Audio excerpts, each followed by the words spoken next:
ವೀಕ್ಷಕರೇ, ರೇಣುಕಾಸ್ವಾಮಿ ಕೊಲೆ ಪ್ರಕರಣಕ್ಕೆ ಸಂಬಂಧಪಟ್ಟಂತೆ ಎಲ್ಲ ಆರೋಪಿಗಳನ್ನು ವಿಚಾರಣೆಗೆ ಹಾಜರುಪಡಿಸಿರುತ್ತಾರೆ.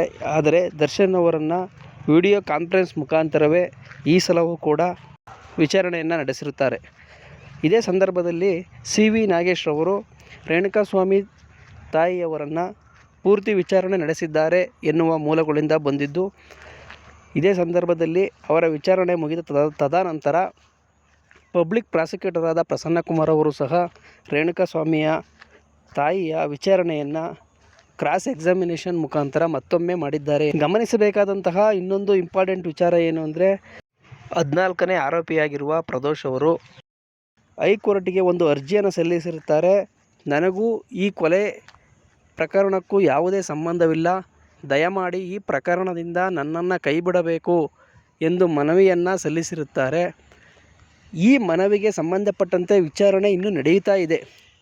ಆದರೆ ಇದೇ ಸಂದರ್ಭದಲ್ಲಿ ಅವರ ಲಾಯರ್ ಅವರೇ ಖುದ್ದು ಆ ಅರ್ಜಿಯನ್ನು ವಾಪಸ್ ತೆಗೆದುಕೊಂಡಿದ್ದಾರೆ. ಕಾರಣ ಏನು ಎಂಬುದು ಇನ್ನೂ ಪೂರ್ತಿಯಾಗಿ ತಿಳಿದು ಬಂದಿರುವುದರಿಲ್ಲ. ಇನ್ನು ದರ್ಶನ್ ಅವರ ಬೇಲಿಗೆ ಸಂಬಂಧಪಟ್ಟಂತೆ ಕೋರ್ಟ್ನ ಟ್ರಯಲ್ ನಡೆಯುತ್ತಿರುವುದರಿಂದ ಬೇಲ್ ಕ್ಯಾನ್ಸಲ್ ಆಗುವ ಎಲ್ಲ ಸಾಧ್ಯತೆಗಳು ಇದ್ದು, ಬೇಲ್ಗೆ ಯಾವ ಅರ್ಜಿಯನ್ನು ಸಲ್ಲಿಸಿರುವುದಿಲ್ಲ. ಸಮಯದ ಅಭಾವ ಇದ್ದಿದ್ದರಿಂದ ಈ ಕೇಸನ್ನು ಮತ್ತೆ ಮುಂದೂಡಲಾಗಿದೆ. ಇದೇ ದರ್ಶನ್ ಅವರ ಬರ್ತ್ಡೇ ದಿನದಂದು 16ನೇ ತಾರೀಕಿನಂದು ಈ ಕೇಸನ್ನು ಮತ್ತೆ ವಿಚಾರಣೆಗೆ ಕರೆಯಲಾಗಿದೆ. ಈ ವರ್ಷವೂ ಸಹ ಬಾಸ್ ಇಲ್ಲದೆ ಅಭಿಮಾನಿಗಳಿಗೆ ಬರ್ತ್ಡೇ ಆಚರಣೆ ಮಾಡುವುದು ತುಂಬ ಮನಸ್ಸಿಗೆ ನೋವಾಗಿರುವಂತಹ ವಿಚಾರ. ವೀಕ್ಷಕರೇ, ಈ ವಿಡಿಯೋ ಇಷ್ಟ ಆದರೆ ದಯವಿಟ್ಟು ನಮ್ಮ ಚಾನಲನ್ನು ಸಬ್ಸ್ಕ್ರೈಬ್ ಮಾಡ್ಕೊಳ್ಳಿ. ಇದೇ ರೀತಿ ಅಪ್ಡೇಟ್ಗಳಿಗಾಗಿ ಕಾಯ್ತಾ ಇರಿ.